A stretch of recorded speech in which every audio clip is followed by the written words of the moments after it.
मित्रांनो नमस्कार. तुम्हाला एक प्रश्न पडत असेलच की एक म्युच्युअल फंडमध्ये पैसा नेमका कशा प्रकारे वाढतो? आपण आपल्या भोवती बरेच लोकं म्हणतात की म्युच्युअल फंडमध्ये एस-आय-पी सुरू करा किंवा लमसम सुरू करा. पण ॲक्चुअल बघायला गेलं तर तुमची इन्व्हेस्टमेंट किंवा तुम्ही गुंतवलेले पैसे हे कसे वाढतात? ही गोष्ट मित्रांनो लक्षात येणं महत्त्वाची. त्यामुळे मित्रांनो मी ही जी काही व्हिडिओ कंप्लीट बनवलेला आहे, हा व्हिडिओ तुम्ही कंप्लीट पूर्णपणे बघा आणि तुम्हाला जर काही अडचण वाटल्यास तुम्ही आम्हाला कमेंट्स बॉक्समध्ये विचारा. आणि अजूनही एक की चांगल्या पद्धतीचे जे काही फायनान्स रिलेटेड मी जे काही व्हिडिओ बनवतोय, त्या व्हिडिओसाठी तुम्ही आपल्या चॅनलला सबस्क्राईब करा, बेल आयकॉनला प्रेस करा. म्हणजे फायनान्स रिलेटेड व्हिडिओ सहजासहजी तुमच्यापर्यंत येऊन जातील. तर आपण बघतो मित्रांनो एक म्युच्युअल फंड ही एक कन्सेप्ट काय आहे? म्युच्युअल म्हणजे काय? एकत्र. आणि फंड म्हणजे काय? की पैसा. ओके. मग एकत्र केलेला पैसा एक वेगवेगळ्या ठिकाणी गुंतवला जातो. मग ही जी काही कन्सेप्ट आहे थोडं ह्याचं क्लॅरिफिकेशन जर बघायला गेलं, तर ही जी काही सगळ्या जणांनी मिळून जी काही एस-आय-पी करतात किंवा सगळेजण मिळून लमसम इन्व्हेस्टमेंट गुंतवतात म्युच्युअल फंडमध्ये. या सगळ्या पैशाचं फंड मॅनेजरच्या माध्यमातून वेगवेगळ्या ठिकाणी गुंतवणूक होत असते. मग ती शेअर मार्केटमध्ये असेल किंवा रिअल इस्टेटमध्ये असेल किंवा डेट फंडमध्ये असेल किंवा गव्हर्नमेंट बॉन्ड्समध्ये असेल किंवा शासनाला गव्हर्नमेंटलाच डायरेक्ट लोन दिलेलं असेल. मग अशा वेगवेगळ्या ठिकाणी फंड मॅनेजरच्या माध्यमातून इन्व्हेस्टमेंट ही म्युच्युअल फंडची केलेली जाते. ही गोष्ट लक्षात घ्या. आणि एक फंड मॅनेजर म्हणजे कोण असतो? की एक ॲसेट मॅनेजमेंट कंपनीचा एक सगळ्यात महत्त्वाचा रोल असतो. ॲसेट मॅनेजमेंट कंपनीचा एक भाग असतो फंड मॅनेजर. आणि पूर्णपणे जशी एक RBIची बँकिंग व्यवस्था जशी पूर्णपणे रेग्युलेट होती, तसे एक गव्हर्नमेंट ऑफ इंडियाच्या अंडर सेबी नावाची संस्था असते. या सेबी नावाच्या संस्थेच्या अंडर सेबी नावाच्या संस्थेच्या अंतर्गत पूर्णपणे ही जी काही म्युच्युअल फंडची इंडस्ट्री आहे हे पूर्णपणे वर्क होते. त्यामुळं हे तुमची जी काही इन्व्हेस्टमेंट केलेली आहे त्या इन्व्हेस्टमेंटला पूर्णपणे एकदम सेफ्टी, सुरक्षा, जसं की बँकेचं सेव्हिंग अकाउंट असतं तसं डीमॅट अकाउंटच्या सुरक्षाही तुम्हाला त्याच्यातून मिळल्या जाते. मग ही फंड मॅनेजर आपल्याला म्हणजे ज्या काही इकॉनॉमीमध्ये जी काही आपली भारताची अर्थव्यवस्था आहे, या इकॉनॉमीमध्ये इन्व्हेस्टमेंटच्या ज्या काही अपॉर्च्युनिटी बनतात, या अपॉर्च्युनिटी ओळखून फंड मॅनेजर वेगवेगळ्या ठिकाणी आपले पैसे गुंतवतो. त्यामुळं आपल्या पैशाला एकदम स्मार्टली आपण कुठेतरी एक स्मार्ट वर्क केल्यासारखं आपण आपल्या पैशाला कामाला लावू शकतो. मग अजून एक सगळ्यात महत्त्वाचा भाग म्युच्युअल फंडचा एक सगळ्यात महत्त्वाचा भाग म्हणजे काय? की ह्याच्यात एक कंपाऊंडिंग पण मित्रांनो, कंपाऊंडिंगचा इंटरेस्ट चांगल्या पद्धतीचा आपल्याला मिळू शकतो. मग फंड मॅनेजर तर वेगवेगळ्या ठिकाणी पैशाची इन्व्हेस्टमेंट करतो. मग आपली इन्व्हेस्टमेंट आपण ओळखायची कशी? आणि आपली इन्व्हेस्टमेंट किती रुपये झाली आणि आपण काय त्या इन्व्हेस्टमेंटचं काय केलं? हे बघण्यासाठी मित्रांनो, ॲसेट मॅनेजमेंट कंपनीकडून आपल्याला एक एन-ए-व्ही आपल्याला दिली जाते आपल्या पैशाच्या अगेन्स्ट. एन-ए-व्ही म्हणजे ती एक आपलं डिजिटल ॲसेट असते. नॉन एन-ए-व्ही म्हणजे काय? की नेट ॲसेट व्हॅल्यू म्हणजे ती एक आपलं डिजिटल ॲसेट असल्यामुळं सपोज आपण एखादी वस्तू जर घ्यायची असेल तर आपण त्याला पैसे देतो आणि त्याच्या अगेन्स्ट आपण वस्तू घेतो. तसं आपण म्युच्युअल फंडमध्ये ॲसेट मॅनेजमेंट कंपनीकडे आपली इन्व्हेस्टमेंट करतो आणि त्याच्या अगेन्स्ट आपण एन-ए-व्ही घेतो.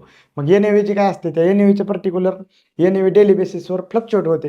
म्हणजे ₹10चा एन-ए-व्ही ₹11 जातो, ₹8.5 जातो, ₹9 जातो, कधी ₹15. म्हणजे लाँग टर्ममध्ये एवढं व्हॉलटाईल राहतं मित्रांनो ही एन-ए-व्हीची प्राईस. ओके. मग हे जर एक पैसे कसे वाढतात? हे पैसे आपल्या म्युच्युअल फंडमधील पैसे कसे वाढतात? ह्याचं उत्तर मित्रांनो, एक आपल्या म्युच्युअल फंडमधील इन्व्हेस्टमेंटचे एक 3 प्रकारे पैसे वाढतात. एक पहिला प्रकार म्हणजे कॅपिटल अप्रिसिएशन. म्हणजे तुम्ही तुमची गुंतवणूक फंड मॅनेजरच्या माध्यमातून वेगवेगळ्या ठिकाणी केल्यामुळे त्या गुंतवणुकीचं एक व्हॅल्युएशन वाढतं. त्याला मग कॅपिटल ॲप्रिसिएट म्हणतो. मग ती व्हॅल्युएशन वाढलं की तुमची इन्व्हेस्टमेंट वाढते. कॅपिटल ॲप्रिसिएशन ह्याच्यामुळे तुमची इन्व्हेस्टमेंट वाढते.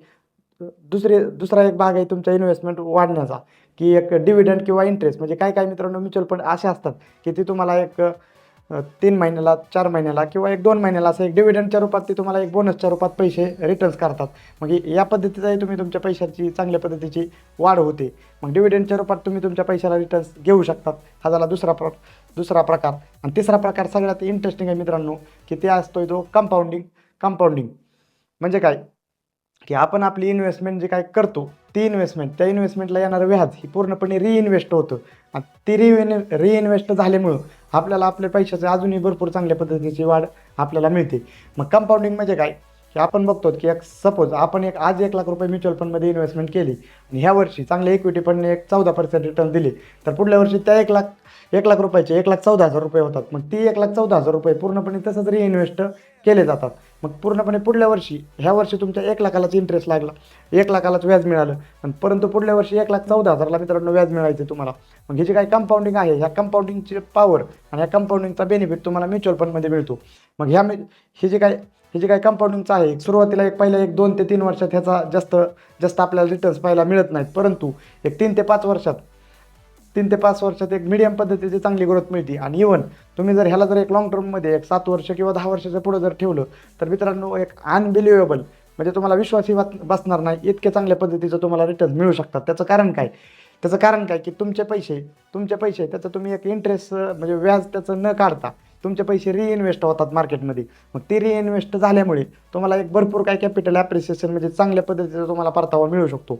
आणि मित्रांनो मिळतो एक लॉंग टर्ममध्ये. आपण बघतो एक हिस्टॉरिकल स्टॉक मार्केटने जरी व्हॉलॅटिलिटी असली तरी एक लॉंग टर्मचा जर विचार केला तर आत्तापर्यंतच्या इतिहासात स्टॉक मार्केटने 3 वर्षाच्या सरासरी पिरियडमध्ये कधीही निगेटिव्ह रिटर्न दिलेले नाहीत. त्यामुळे एक मित्रांनो चांगल्या पद्धतीचे जर इक्विटी रिलेटेड फंड जर तुम्ही घेतले तर 100% तुम्हाला चांगल्या पद्धतीचा तो परतावा देऊ शकतात.